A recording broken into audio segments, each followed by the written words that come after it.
জাভিয়ানের মনে পড়ে সেদিনের কথা, যেদিন হানিয়াকে সে দ্বিতীয়বারের মতো চরমভাবে মেরেছিল। সে তারপরেও বলে, এটাও তো তোমার রুম না, তাহলে এটাই থাকছো যে?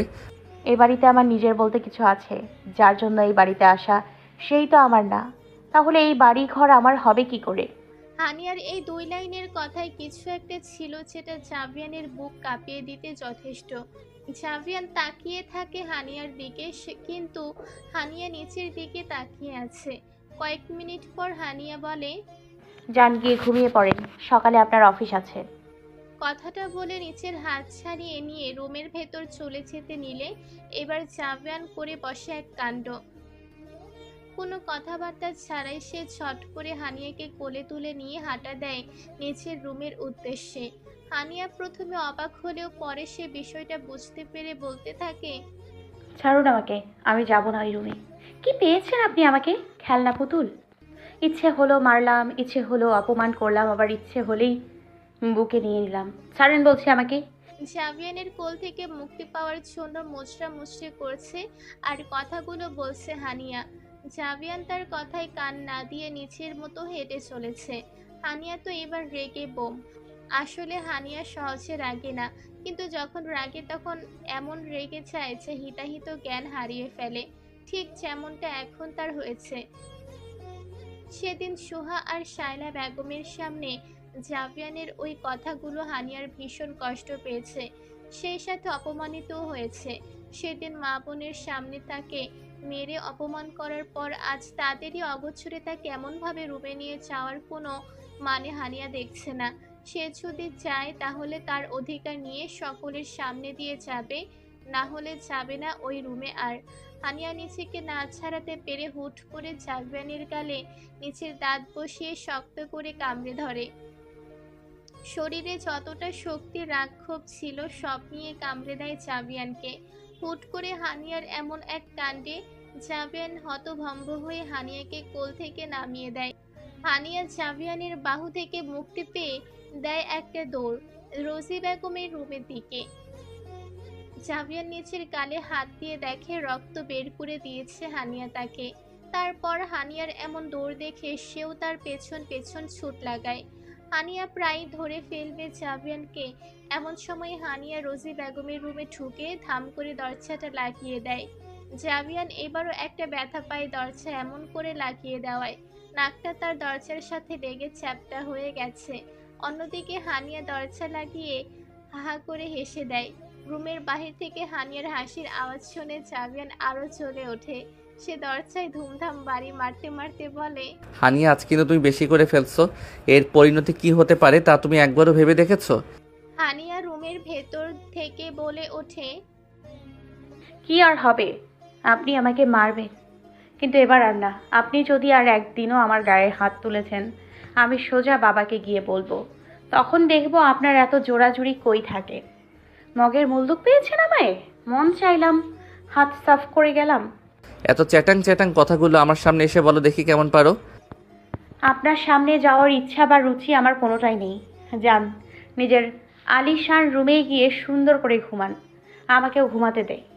রাত তো প্রায় অর্ধেক শেষ হতে চলল। সকালে তো আবার আমায় আগে আগে উঠতে হবে আপনার জন্য রাজভোগ তৈরি করতে, তাই না? একটু রেস্ট নিতে দেন দয়া করে।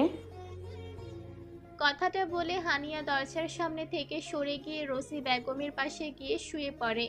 ডিনারে গরুর কালা ভুনা ছিল। রোজি বেগমের হাই প্রেশার, ডাক্তার তাকে গরু খেতে একদমই নিষেধ করার পরও আজ সে খেয়েছিল। ফলাফল যা হওয়ার তাই, প্রেশার বেড়ে গিয়েছিল। তাই হানিয়াকে তাকে তার সব ঔষধের সাথে একটা ঘুমের ঔষধও খাইয়ে দিয়েছিল, যার কারণে হানিয়া জাভিয়ান এমন টম অ্যান্ড জেরি খেলার আওয়াজেও রোজি বেগমের ঘুম ভাঙে না। শরীর ক্লান্ত থাকে কিছুক্ষণ পর হানিয়াও ঘুমিয়ে পড়ে। বাহিরে দাঁড়িয়ে থাকা জাভিয়ান কিছুক্ষণ হানিয়ার জন্য অপেক্ষা করে। সময় বেশ কিছুক্ষণ চলে যাওয়ার পরও যখন রুমের ভেতর থেকে কোনো সাড়া শব্দ পায় না, জাভিয়ান তখন বুঝতে পারে হানিয়া ঘুমিয়ে পড়েছে। তাই সেও নাক ফুলিয়ে নিচে রুমে চলে যায় আরো 3টি দিন। এই 3 দিনে জাভিয়ান আরো কয়েকবার হানিয়াকে রুমে আনার চেষ্টা করেছে, কিন্তু ফলাফল শূন্য। মারের ভয়ও দেখিয়েছে, কিন্তু তার সিদ্ধান্ত অটল। 3 দিন পর আজকে দুপুরের দিকে হানিয়ার শ্বশুর শাশুড়ি বাড়ি ফিরছে। সারাদিন রেস্ট নিয়ে রাতে সকলে একসাথে ডিনারে বসে। ডিনারে শেষ করে সকলে এসে ড্রয়িং রুমে বসে। আরসাল তালুকদার দেশের বাহিরে গেলে পরিবারের জন্য টুকটাক কোনো গিফট আনবেই। এবারও তাই হয়েছে। সে নিচের আনা গিফটগুলো সকলকে একে একে দেন। সবশেষে দেন হানিয়াকে। হানিয়ার সামনে এসে প্যাকেটটা তার দিকে এগিয়ে দিয়ে মিস্টার তালুকদার বলেন, দেখতো মা, তোর পছন্দ হয়েছে কিনা আমার গিফটটা? ধন্যবাদ আব্বু, আপনি যাই এনেছেন নিশ্চয়ই ভালোবেসে এনেছেন আমার জন্য। আর ভালোবেসে আনা জিনিসগুলোতে বাছ বিচার করতে হয় না, তাহলে যে সেই ভালোবাসার অপমান করা হয়। উপস্থিত সবাই হানিয়ার কথা শুনে মুগ্ধ হয়ে যায়। ঠিকই তো, ভালোবেসে কেউ কিছু দিলে সেটা সাদরে গ্রহণ করা উচিত, চাই সেটা পছন্দ হোক বা না হোক। মিস্টার তালুকদার হানিয়ার কথায় বেশ খুশি হন। সে হানিয়ার মাথায় হাত রেখে বলে, মানুষ চিনতে এই আরসাল তালুকদার ভুল করে না। আমি বেছে বেছে একজন বেস্ট পার্টনার এনে দিয়েছি আমার ছেলের জন্য। সুখী হ মা। হানিয়া তার কথার প্রত্যুত্তরে একটা মিষ্টি হাসি দেয়। মিস্টার তালুকদার হানিয়ার সামনে থেকে সরে সোফায় গিয়ে বসে। তখন হানিয়া তাকে বলে, একটা আবদার ছিল আমার বাবা, এটা কিন্তু আপনাকে রাখতেই হবে প্লিজ। তার কথা শুনে সকলের কপালে একটা ভাঁজ পড়ে। জাভিয়ানও অবাক হয়ে যায়। 2 মাসের সংসারে হানিয়া কখনোই কোনো কিছুর আবদার করেনি, আজ করলো, তাও আবার শ্বশুরের কাছে। হানিয়ার কথা শুনে শায়লা তালুকদার খেকিয়ে উঠে বলে, মাত্র বিদেশ থেকে আনা একটা উপহার দিল, তাও মনে ভরেনি তোমার? আবার কিসের আবদার? শায়লা তালুকদারের এমন খোঁটা শুনে হানিয়ার মনটা খারাপ হয়ে যায়। তার চুপসানো মুখটাই বলে দিচ্ছে সেই কথা। জাভিয়ানের ভালো লাগে না হানিয়ার চুপসে যাওয়া মুখটা। আরসাল তালুকদারও হানিয়ার মন খারাপ হয়ে যাওয়াটার খেয়াল করেন। তাই সে শায়লা তালুকদারকে থামিয়ে বলে, দেখছো বাবা মেয়ের মাঝে কথা হচ্ছে, তুমি কথা বলছো কেন? তাহলে তোমার আবদারও পূরণ করা হবে, একটু সবর করো বেগম। তার কৌতুকপূর্ণ কথা সকলে হেসে দেয়। মিস্টার তালুকদার হানিয়াকে বলে, বল মা, কি আবদার? বাবা সাধ্যমতো চেষ্টা করব তোর আবদার পূরণ করতে। বাবা, আমার আসলে ফার্স্ট ইয়ারের রেজাল্ট দিয়েছে কিছুদিন আগে, এখন সেকেন্ড ইয়ারে ভর্তি কার্যক্রম শুরু হয়েছে। আপনি পারমিশন দিলে আমি আবার ভর্তি হতে যাচ্ছি। জাভিয়ান এটা জেনে অবাক হয় হানিয়ার এক্সামের রেজাল্ট আউট হয়েছে, আর সে তাকে জানায়নি। তোমার রেজাল্ট তো জানালে না বাবাকে? হানিয়া চমৎকার এক হাসি দিয়ে বলল, ফার্স্ট ক্লাস এসেছে বাবা, ডিপার্টমেন্টে টপ করেছি আমি। মাশাল্লাহ, তোমার রেজাল্ট শুনে মনটা খুশি হয়ে গেল। জাভিয়ান আর শাইলা বেগমও হানিয়ার রেজাল্ট শুনে খুশি হয়, কিন্তু তারা তা প্রকাশ করে না। উল্টো শাইলা বেগম বলেন, বাচ্চাদের পড়ালেখা শেখানোর জন্য বিদ্যা তোমার অর্জন হয়ে গেছে, আর পড়ালেখা করা লাগবে না। তুমি ভার্সিটিতে চলে গেলে সংসার করবে কে? আর তাছাড়া তোমাকে দিয়ে কি আর আমরা চাকরি বাকরি করাবো নাকি? কোনো পড়ালেখা হবে না। হানিয়া শাইলা বেগমকে বলে, প্লিজ মা, এমনটা বলবেন না। সপ্তাহে 4 দিন ক্লাস থাকবে আমার, প্লিজ আমার পড়ালেখাটা থামিয়ে দেবেন না। শাইলা বেগম পুনরায় তাকে মানা করতে যাবে, তখন আরসাল তালুকদার বলেন, আমার মেয়ে পড়ালেখা করবে, বড় কিছু হবে, এটাই আমার সিদ্ধান্ত। এর উপর দিয়ে আর কোনো কথা যেন না শুনি আমি। কিন্তু আমি যা বলার বলে দিয়েছি শাইলাকে, আর কোনো কথা না। তুমি আজকালের মধ্যে হানিয়ার সাথে গিয়ে উপর ভর্তি কনফার্ম করে আসবে। এখন সবাই ঘুমাতে যাও। শুভরাত্রি সকলকে। কথাটা বলে আরসাল তালুকদার শাইলা বেগমকে ইশারা করেন রুমে যেতে। শাইলা বেগম কটকট করে রুমে চলে যায়। জাভিয়ান একবার আর চোখে হানিয়াকে দেখে নিচের রুমের দিকে হাঁটা দেয়। তার এক অচেনা কারণে অভিমান হচ্ছে। সে মনে মনে আওড়াচ্ছে, আমি এতটাই ভ্যালুলেস ওর কাছে যে ওর রেজাল্টটা আমাকে জানালো না। বলদা গার্ডেন। জাভিয়ান তো আর এটা জানে না তার বউ তাকে আগে জানাতে চেয়েছিল, কিন্তু সে কি কি বলে মেয়েটার মন ভেঙে দিয়েছে।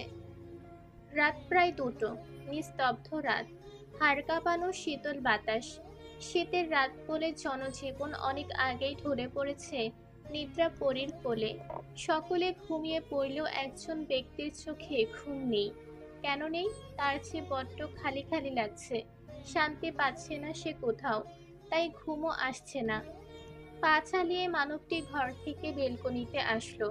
ডিসেম্বরের রাত, পাতলা একটা টি শার্ট গায়ে জড়ানো, মানবটির হাড় পর্যন্ত কাঁপিয়ে তুলছে বাতাস। বেলকনিতে দাঁড়ানোর কয়েক মিনিটের মধ্যেই শরীর ঠান্ডা হয়ে গেলেও মনে চলতে থাকা উত্তাপ শীতল হয় না। কোনো একজনকে দেখার জন্য এই উত্তাপ মানবটি মনে মনে ভাবে, এমন তো হওয়ার কথা ছিল না। কথা তো ছিল তাকে চূড়ান্ত পর্যায়ে কষ্ট দিয়ে ভালোবাসায় একদম নিঃস্ব করে দিয়ে তারপর তাকে ছুঁড়ে ফেলে দিব। তাহলে এ আজ এমন হচ্ছে কেন, তাও আমার সাথে? তাকে একটু চোখের দেখা দেখার জন্য কেন মন এত অশান্ত? তাকে কষ্ট দেওয়ার বদলে নিজেই কেন শতকষ্টে জর্জরিত হচ্ছি? নিচে নিজেকে পরপর কতগুলো প্রশ্ন করে মানবটি। উত্তরও আসে তৎক্ষণাৎ, কিন্তু সে মানতে নারাজ। তার প্রতিশোধ সত্তা তাকে মানতে দিচ্ছে না সহজে সুন্দর উত্তরটিকে। আজ হানিয়া একটু তাড়াতাড়ি উঠেছে ঘুম থেকে। ব্রেকফাস্ট বানিয়ে দুপুরের লাঞ্চের জন্য একটু এগিয়ে রেখে যাবে। রোজি বেগমের হাঁটুতে বেশ ভালোই ব্যথা, তাই সে ঘন্টার পর ঘন্টা দাঁড়িয়ে রান্না করতে পারবে না। আর কুলসুম তো সে তো বেশ ছোট, সে রান্না পারলেও এত পদ একসাথে করতে গেলে গুলিয়ে ফেলে। হানিয়ার বিয়ের আগে রান্নার জন্য আলাদা আলাদা মানুষ থাকলেও তার বিয়ে হওয়ার 3 দিন পর শায়লা বেগম তাকে ছাড়িয়ে দেন। রান্না এবং যাবতীয় সব দায়িত্ব দিয়ে দেন সদ্য বিয়ে করা আশা অনভিজ্ঞ হানিয়ার উপর। প্রথম প্রথম সেও সব সামলে উঠতে পারতো না, কিন্তু এখন ভালোই পারে। হানিয়া প্রতিদিন সকলকে ব্রেকফাস্ট দিয়ে ডাইনিং টেবিলের পাশে দাঁড়িয়ে থাকে, কারো কিছু লাগবে কিনা সেটার খেয়াল রাখে। কিন্তু আজ তার ব্যতিক্রম হচ্ছে। সকলকে ব্রেকফাস্ট সার্ভ করে দিয়ে সে আবারও চলে গেছে কিচেনে দুপুরের জন্য রান্না প্রস্তুত করতে। কুলসুমও তার হাতে হাতে কাজ করছে। তাকে অনুপস্থিত দেখে শায়লা বেগম ব্যতীত বাকি 3 জনের কপালে ভাঁজ পড়ে। আরসাল তালুকদার তাকে ডাক দিলে সে হাত মুছতে মুছতে এসে বলে, আব্বু কিছু লাগবে? না মা, তুমি আজ এখনো রান্নাঘরে কি করছো? ব্রেকফাস্ট তো করো না আমাদের সাথে? এখন কি দাঁড়িয়েও থাকবে না একটু? আসলে বাবা কলেজের সব কাজ শেষ করে আসতে কয়টা না কয়টা বেজে যায়, তাই দুপুরের রান্নাটা একটু এগিয়ে রাখছিলাম। রান্না এখনো অনেকটাই নাকি? সেটা আজ না হয় তোমার শাশুড়ি করলো, তুমি এখন চুপচাপ দাঁড়াও তো আমার পাশে। তুমি যখন পাশে দাঁড়িয়ে বেড়ে খাওয়াও, তখন মনে হয় আমার মা পাশে দাঁড়িয়ে খাওয়াচ্ছে। আরসাল তালুকদারের কথায় হানিয়ার মনটা খুশিতে নেচে ওঠে। লোকটা তাকে ভীষণ স্নেহ করে, তার বাবার চেয়েও কিছুটা বেশি। এতক্ষণ তার কথা চুপ করে শুনছিল জাভিয়ান, শায়লা বেগম আর রোজি বেগম। রোজি বেগম আর জাভিয়ান নীরবতা অবলম্বন করলেও শায়লা বেগম তার স্বভাব অনুযায়ী খেকিয়ে ওঠে, ওই তো শুরু হয়ে গেল। ছেলের বউকে ঢ্যাং ঢ্যাং করে ভার্সিটিতে পাঠাও আর আমি বান্দি হয়ে খেটে মরি। পারবো না কোনো রান্না করতে আমি। শাইলা এমন করে বলছে কেন? আমি তো কতদিন তোমার হাতের রান্না খাই না বলে কথাটা বললাম, আর তুমি এমন মানা করে দিলে। আচ্ছা, কি আর করার। আরসাল তালুকদার জানেন এই পাগলকে তেল না মারলে কথা শুনবে না, বরং তিল থেকে তাল বানিয়ে দিবে, তাই সে এই কথাগুলো বলল। শায়লা বেগম বললেন, সত্যি বলেছেন? শুধু এই কারণে আমাকে রান্না করতে বলেছেন নাকি আমাকে খাটানোর জন্য? কথাটা বলে আরসাল তালুকদার শায়লা বেগমের অগোচরে রোজি বেগমকে চোখ টিপ দিয়ে বোঝান তার কথায় সায় দিতে। রোজি বেগমও তাই করেন। ননদের কথায় বিশ্বাস করে শায়লা বেগম বলেন, ঠিক আছে, কিন্তু আমি প্রতিদিন রান্না করতে পারবো না, শুধু আজকেই করব। আচ্ছা রানী সাহেবা। সকলে হাসাহাসির মধ্যেই ব্রেকফাস্ট শেষ করে। সকলে টুকটাক কথা বললেও জাভিয়ান আজ একদম চুপ। ব্রেকফাস্ট শেষ করে টেবিল ছেড়ে ওঠার সময় জাভিয়ানকে বলে, হানিয়ার সাথে তুমি যাও, আমি অফিস সামলে নেব। জাভিয়ানও মাথা নাড়িয়ে সম্মতি দেয়। হানিয়া কোনো মতে নাকে মুখে খেয়ে দৌড়ে রেডি হয়ে বের হয়ে বাসা থেকে। জাভিয়ান বাসার সামনে গাড়িতে হেলান দিয়ে ফোন চালাচ্ছিল, তাকে না দেখে রিকশার খোঁজ করতে থাকে। এই মামা যাবেন? হানিয়ার আওয়াজে জাভিয়ান ফোন থেকে মুখ তুলে তাকায়। হানিয়া তখন এক রিকশাওয়ালার সাথে ভাড়া দামাদামি করছে। জাভিয়ান ভাবে, আমি এখানে তার জন্য অপেক্ষা করছি, আমাকে ইগনোর করে রিক্সা খুঁজছে। সাহসের পারও দিনকে দিন বেড়েই চলছে। সে হেঁটে হানিয়ার পাশে দাঁড়িয়ে বলে, কাহিনী বাদ দিয়ে চুপচাপ গাড়িতে বসো। শুনলেন না তোমার শ্বশুর কি বললো তখন? তাও তার কথা অমান্য করে রিক্সায় যাচ্ছ। হানিয়া ভেবেছিল জাভিয়ান হয়তো তার সাথে যেতে পারবে না, এই কথাটা বলার জন্য দাঁড়িয়ে আছে, তাই সে আগেভাগেই রিকশার খোঁজ করছিল। এখন দেখে হিটলারের রাজা তার জন্যই দাঁড়িয়ে আছে। সে রিকশাওয়ালাকে বিদায় করে গাড়িতে গিয়ে বসে। হানিয়াদের ফিরতে ফিরতে প্রায় 3টা বেজে যায়। ভীষণ ক্লান্ত লাগছে, মাথা ধরেছে। ফজরের আগে উঠেছে সে। পর্যাপ্ত ঘুম না হওয়ার কারণে মাথাটা ব্যথায় টাস টাস করছে। সে তাড়াতাড়ি করে গোসল করে বের হয়। জাভিয়ানও ততক্ষণে ফ্রেশ হয়ে নিচে নেমে গেছে। জাভিয়ানকে খাবার বেড়ে দিয়ে নিচে দাঁড়িয়ে থাকে। জাভিয়ান তাকে বলে, আমার হাত আছে, নিয়ে খেতে পারবো, তুমি বসে খেতে পারো। হানিয়া কোনো কথা না বলে চুপ করে দাঁড়িয়ে থাকে। জাভিয়ান বুঝতে পারে এই মেয়ে চরম লেভেলের ঘাড়তেরা, তাই সে আর কথা না বলে চুপ করে খেয়ে উঠে যায়। তার যাওয়ার পর হানিয়াও খেয়ে রোজি বেগমের রুমে গিয়ে শুয়ে পড়ে। একটু না ঘুমালে সে মাথা ব্যথায় পাগলি হয়ে যাবে। রাতে সবাই খেয়েছে, 4 রুমে চলে গেছে। শীতকাল হয়, সবাই আগে ভাগে খেয়ে যে 4 রুমে চলে গেছে। মিস্টার তালুকদার শুয়ে পড়ার পর হানিয়া রোজি বেগমের রুমে ঢুকে। তার রুমে আসার সময় আজও জাভিয়ানকে রুমের বাহিরে দাঁড়িয়ে থাকতে দেখেছে। তাতে তার কি? যেদিন জাভিয়ান নিচে বলবে ওই রুম হানিয়ারও এবং তারও অধিকার আছে, সেদিনই যাবে হানিয়া ওই রুমে, তার আগে না। হানিয়া মুখ হাত ধুয়ে রোজি বেগমের পাশে শুয়ে পড়ে। দুপুরে ঘুমানোর কারণে আজ রাতে ঘুম আসছে না। সে শুয়ে শুয়ে নানান কথা ভাবছে। হুট করে হানিয়া ইচ্ছে হয় স্পর্শকে দেখার। সেদিন রোজি বেগমের থেকে তার কথা শুনলেও তার ছবি দেখা হয়নি। আজ হঠাৎ করে তার মনে পড়ল স্পর্শকে দেখার। সে রোজি বেগমের দিকে তাকিয়ে দেখে রোজি বেগম চোখ বন্ধ করে কিন্তু ঠোঁট চলছে। সে বিড়বিড় করে কিছু পড়ছে। তাকে সজাগ দেখে হানিয়া তার গায়ে হাত দিয়ে ডাকতে থাকে। মণিমা, তুমি জেগে আছো? রোজি বেগম চোখ খুলে বলে, তুই ঘুমাসনি? প্রতিদিন তোর শোয়ার সাথে সাথে ঘুমিয়ে পড়িস। আজ দুপুরে একটু ঘুমালাম না, তাই ঘুম আসছে না। আচ্ছা, একটা কথা জিজ্ঞেস করি। কর। স্পর্শ আপুকে যে ধোকা দিয়েছিল তার বিরুদ্ধে তোমরা কোনো ব্যবস্থা নাওনি? আসলে তাকে আমরা কেউই দেখিনি, তাই চিন্তামও না।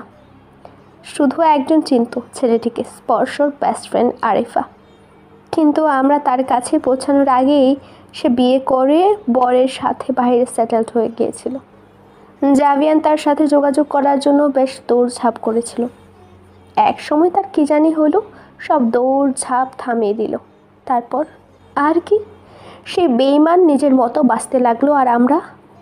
আর একটা কথা শোনো। কি শুনবো বল? আমি স্পর্শ আপুকে দেখবো, প্লিজ দেখাও না। এখনই? এক্ষুনি, প্লিজ প্লিজ দেখাও। রোজি বেগম শোয়া থেকে উঠে বসে। তারপর বেডের পাশে থেকে ছোট্ট টেবিলটা থেকে ফটো অ্যালবাম বের করে হানিয়াকে বলে, যা লাইট জ্বালিয়ে এদিকে আয়। হানিয়া উঠে রুমের লাইট জ্বালিয়ে রোজি বেগমের পাশে বসে। রোজি বেগম এক এক করে তাদের পুরো পরিবারের ছবি দেখাতে থাকেন। জাভিয়ানের ছোটবেলার ছবি দেখে হানিয়ার হাসতে হাসতে চোখ দিয়ে পানি বের হয়ে গেছে। ছোটবেলায় জাভিয়ান বেশ নাদুস নুদুস থাকায় তাকে বসিয়ে রাখা হলে মনে হতো একটা ছোটখাটো আলুর বস্তা বসিয়ে রাখা হয়েছে। হানিয়া তার ফোনে জাভিয়ানের ছোটবেলার কয়েকটা ছবি তুলে নেয়। এক এক করে প্রায় সব ছবি দেখে হানিয়া। হুট করে একটা ছবিতে তার চোখ আটকে যায়। হানিয়া ছবিটি রোজ বেগমকে দেখিয়ে বলেন, মণিমা, ইনি কে? রোজি বেগম দেখে ছবিটি তার স্বামী আদিব মাহমুদের। বিয়ের কিছুকাল আগের ছবি। সে হানিয়াকে বলে, এটা আদিপ, তোর আঙ্কেল? কেন, কি হয়েছে? এই ছবি দেখে এমন চমকে গেলি কেন? ওনাকে না আমার কেমন চেনা চেনা লাগছে, মনে হচ্ছে কোথায় জানি দেখেছি। রসি বেগম মলিন হেসে বলে, 28-29 বছর আগে মারা যাওয়া মানুষকে তুই কই পাবি পাগলি? হয়তো তোর মনের ভুল। শুন, পৃথিবীতে একই চেহারার 7 জন মানুষ হয়। তুই হয়তো তেমনই একজনের সাথে তাকে গুলিয়ে ফেলেছিস। যাই হোক, ঘুমা এখন, অনেক রাত হয়েছে। তুমি ঘুমাও, আমি আর একটু দেখবো ছবিগুলো। নে দেখ। হানিয়া অ্যালবামটা নিয়ে বেলকনিতে চলে যায়। এক এক করে আবার সবগুলো ছবি দেখে সে। কয়েকটা ছবি নিচের ফোনেও তুলে নেয়। ছবি দেখা শেষ করে রুমে আসবে, তখন তার চোখ যায় বাসার নিচে। সে দেখতে পায় জাভিয়ান এত রাতে কোথায় জানি যাচ্ছে। হানিয়া বেশ অবাক হয় তাকে এত রাতে বাহিরে যেতে। সে ফোনের পাওয়ার বাটন অনটা চেপে সময় দেখে নেয়। রাত 12:45। এত রাতে কই গেল সে, তাও গাড়ি ছাড়া। জাভিয়ান ডুপ্লিকেট চাবি দিয়ে দরজা খুলে ভেতরে প্রবেশ করে। ভাবটা অনেকটা চোরের মতো। দরজা লাগিয়ে চুপি চুপি সিঁড়ি বেয়ে উপরে উঠতে থাকে। তখন একটা কণ্ঠ শুনে তার পিলে চমকে ওঠে। কোথায় গিয়েছিলেন এত রাতে আপনি? জাভিয়ান এই মুহূর্তে হানিয়া বা কাউকেই কল্পনা করেনি। সে বেশ ঘাবড়িয়ে গিয়েছে। হানিয়া আবার জাভিয়ানকে জিজ্ঞেস করে। কোথায় গিয়েছিলেন এত রাতে? জাভিয়ান কি বলবে ভেবে পায় না। সে কয়েক মিনিট সময় নিয়ে তারপর আমতা আমতা করে বলে, আমার ঘুম আসছিল না, তাই বাসার আশেপাশে একটু হাঁটতে বের হয়েছিলাম। হানিয়া জাভিয়ানের কথা যে বিশ্বাস করেনি তা জাভিয়ান ভালোই বুঝতে পেরেছে। বাহির থেকে আসা হালকা আলোতে ড্রয়িং রুমটা অল্প স্বল্প আলোকিত হয়ে আছে। সেই আলোতেই জাভিয়ান হানিয়ার মুখাবয়ব দেখতে পারছে। হানিয়া ভ্রু কুঁচকে তার দিকে তাকিয়ে আছে। তারপর জাভিয়ানকে উদ্দেশ্য করে বলে, সত্য কথা বলবেন না, সোজা সাপটা বলে দিলেই হয়। মিথ্যে কথা যে বলতে পারে না, মিথ্যে কথা যে বলতে পারেন না তা আপনার মুখ আর কাপা কাপা কণ্ঠস্বরেই বলে দিচ্ছে। যাই হোক, ঘুমিয়ে পড়ুন, শুভরাত্রি। কথাটা বলে হানিয়া জাভিয়ানের পাশ কাটিয়ে সিঁড়ি বেয়ে উপরে উঠতে থাকে। কয়েক সিঁড়ি ওঠার পর হানিয়ার হাতে টান পড়ে। পেছনে ঘুরে দেখে জাভিয়ান কেমন করুণ মুখ করে দাঁড়িয়ে আছে। হানিয়া নিচের হাত জাভিয়ানের থেকে ছাড়াতে ছাড়াতে জিজ্ঞাসা করে, কি হয়েছে? হাত ধরে রেখেছেন কেন? যেতে দিন আমায়। জাভিয়ান হানিয়ার হাত তো ছাড়েই না, বরং আরো শক্ত করে ধরে কয়েক কদম এগিয়ে যায় হানিয়ার দিকে। হানিয়া তাকে এগিয়ে আসতে দেখে বেশ অবাকই হয়, কিন্তু প্রকাশ করে না। শক্ত হয়ে দাঁড়িয়ে থাকে। জাভিয়ানের কণ্ঠে কিছুটা অসহায়ত্ব নিয়ে হানিয়াকে বলে, রুমে চলো না। আর কতদিন মাম্মার রুমে থাকবে?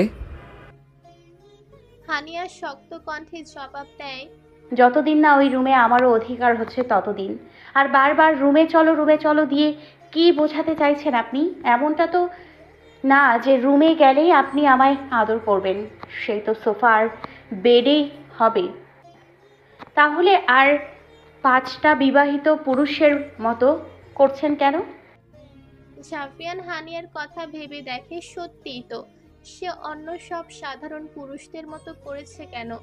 অন্যরা তো নিজেদের বউকে রুমে ডাকে ভালোবাসতে আদর করতে। সে তো হানিয়াকে এগুলোর কিছুই করবে না। তাহলে কেন এমন করছে? নিজেকে নিজেই প্রশ্ন করে, কিন্তু কোনো উত্তর মেলে না।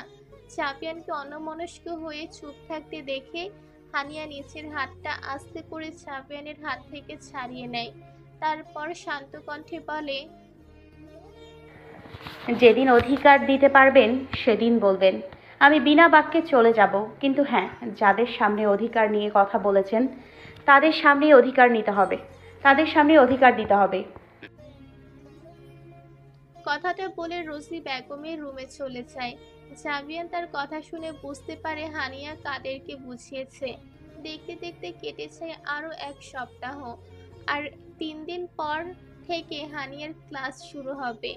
আরসাল তালুকদার বলেছেন হানিয়াকে যাতায়াতের জন্য নিজেদের কার ব্যবহার করতে। হানিয়া মানা করতে চাইলেও শ্বশুর যখন কড়া গলায় বলেছে তাকে এটাই করতে হবে, তখন আর সে তার কথা অমান্য করতে পারে না।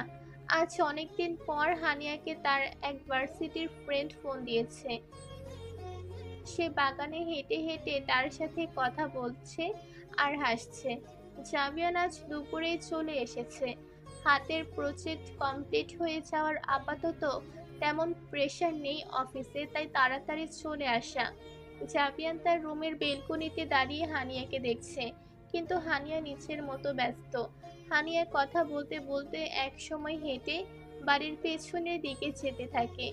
জাবিয়ান তাকে ওদিকে যেতে দেখে তাড়াতাড়ি করে বের হয়ে দৌড় লাগায় ওই দিকে। হানিয়া কথা বলায় এতটা মুশকিল ছিল যে তার খেয়াল ছিল না সে হাঁটতে হাঁটতে কোথায় চলে যাচ্ছে।